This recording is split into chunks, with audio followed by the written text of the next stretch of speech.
देखो ये next question है, इसको हमें सेट बिल्डर फॉर्म में लिखना है।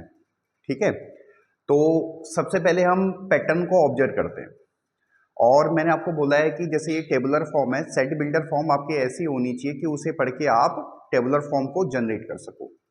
ठीक है, तो इसका जो सेट बिल्डर फॉर्म होगा वो हम इस तरह से बोल देते हैं। मान लिया ये एक सेट है और ये है collection of all X, where x को आप किस तरह से डिफाइन करोगे? x को आप ऐसे डिफाइन कर लो, x इक्वल टू क्या है 3n। ठीक है, और n आपके पास क्या चीज है? n है नेचुरल नंबर। समझ मारा? क्योंकि नेचुरल नंबर करेंगे तो हम नेचुरल नंबर आपके 1 से स्टार्ट होते हैं, तो नेचुरल नंबर की वैल्यू 1 आएगी तो 3, 2 आएगी तो 6, 3 आएगी तो 9, 4 आएगी तो 12। ठीक है, और एंड n की वैल्यू किससे कम है? Less than equal to 4। समझ आ रहा नहीं आ रहा है? ठीक है, इस आंसर में वेरिएशन आ सकता है, लिखने के तरीके में वेरिएशन आ सकता है, बट ये इस तरह से लिखा होना चाहिए कि आप इसको पढ़ के इसको जनरेट कर सको। ठीक है, आ रही बात समझ में? नहीं आ रही है? जैसे हम इसको n इज लेस देन 5 भी लिख सकते हैं, इसी चीज को हम ऐसे भी लिख सकते हैं। गॉट माई पॉइंट ना? ठीक है, समझ में आ रहा नहीं आ रहा है? ठीक है, तो ये पार्ट क्लियर है। नेक्स्ट,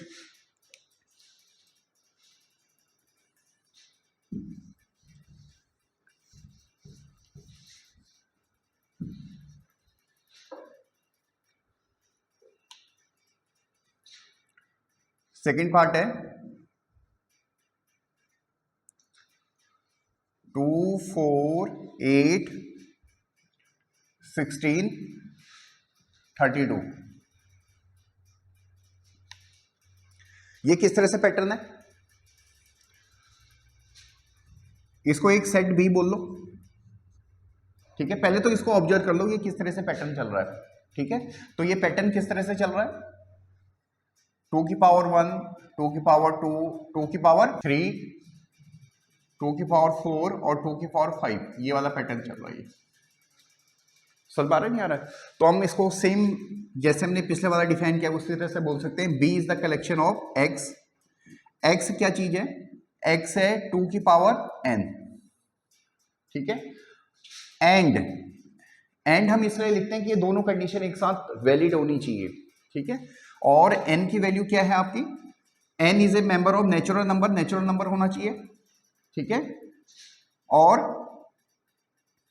n की value less than equal to 5। समझ में आ रहा नहीं आ रहा है? चाहे तो आप एंड को यहां पे लगा लो, एंड को लास्ट में भी लगा सकते हो आप। n is a member of natural number and आ रहा समझ में नहीं आ रहा है? ठीक है, एंड को तकरीबन हम लास्ट में लगाते हैं, जस्ट जो एंडिंग होता है उससे जस्ट पहले। ठीक है, आसान है।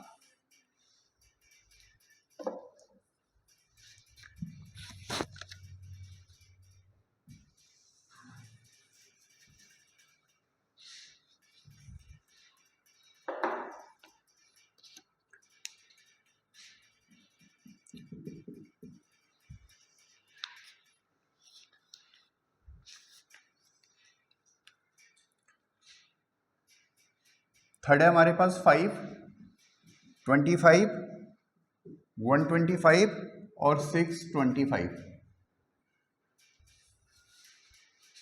ठीक है, तो पहले तो इस पैटर्न को ऑब्जर्व कर लो। सेम तरीके से हम इसको जैसे हमने पिछला क्वेश्चन किया उसी तरह से हम ऑब्जर्व कर सकते हैं इसको। 5 की पावर 1, 5 की पावर 2, 5 की पावर 3 और 5 की पावर 4। 25 multiplied by 25, 625। ठीक है, तो आप इसको फिर दोबारा सेम तरीके से डिफाइन कर दो। It is a set C. Set C क्या है? It is a collection of x. X को आप कैसे डिफाइन कर रहे हो? Where x is, x equal to क्या है? 5 की पावर n। ठीक है, और n क्या है आपके पास? नेचुरल नंबर का मेंबर है ये। ठीक है, और क्या कंडीशन है? n की वैल्यू क्या है? Less than equal to 4। आया समझ? ये लैंग्वेज मैं बार बार रिपीट कर रहा हूं कि ये लैंग्वेज चेंज हो सकती है, ठीक है। इसको आप बहुत सारे तरीके से लिख सकते हो, बट ये इस तरह से लैंग्वेज होनी चाहिए कि आप इसको पढ़ के यूनिकली इस टेबल को जनरेट कर सको विदाउट एनी कंफ्यूजन, देन आपका ये लिखा हुआ ठीक है, ठीक है।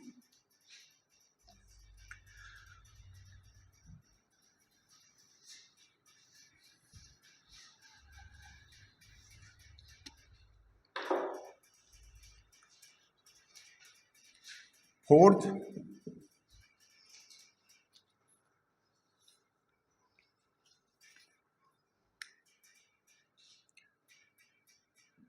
टू 4 6 से लेकर इनफाइनाइट तक, 2 4 6 से लेकर इनफाइनाइट तक। तो इसको किस तरह से लिखोगे? 2 आगे क्या है? 2 इंटू 2 आगे क्या है? 2 इंटू 3 ऐसे ही होगा, ये आगे बढ़ता जाएगा। इनफाइनाइट है ये सेट है इनफाइनाइट, समझ में आ रहा है? यानी इसमें मेंबर हम गिन नहीं सकते, ठीक है। तो इसको हम किस तरह से लिखें? मान लीजिए ये एक सेट डी है, डी क्या है आपका? कलेक्शन ऑफ एक्स है, वेयर एक्स कैसे डिफाइंड है? एक्स डिफाइंड है 2 इंटू एन, ठीक है। और एन क्या चीज है? एन एक नेचुरल नंबर है, बस। तो यहां पे और कोई कंडीशन नहीं है, तो आप इसको एंड भी एंड के साथ लिख सकते हो, and n is a natural number. आ रहा, समझ में नहीं आ रहा? ठीक है, कि सारे नेचुरल नंबर के लिए, क्योंकि ये इनफाइनाइट है सेट। आगे समझ में नहीं आ रहा? ठीक है, क्लियर है?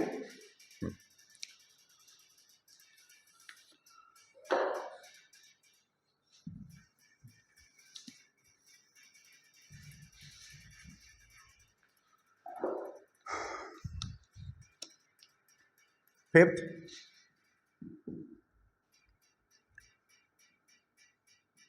वन 4 9 से लेकर 100 तक। अच्छा देखो, इस क्वेश्चन को ऑब्जर्व करो। इसमें अगर हम इसको देखो, पैटर्न सबका एक जैसा होना चाहिए, क्योंकि हमें उसे जनरल पैटर्न पर लगाना है। तो ये 1 की पावर 2, 2 की पावर 2, 3 की पावर 2 से लेकर 10 की पावर 2 तक। यू गॉट इट ना? ठीक है, अब आप इसको लिखो। मान लीजिए कलेक्शन है, एक सेट है ई, और ई आपका कलेक्शन है एक्स का, where x is defined as, कैसे डिफाइन करोगे इसको? एन का स्क्वायर, ठीक है।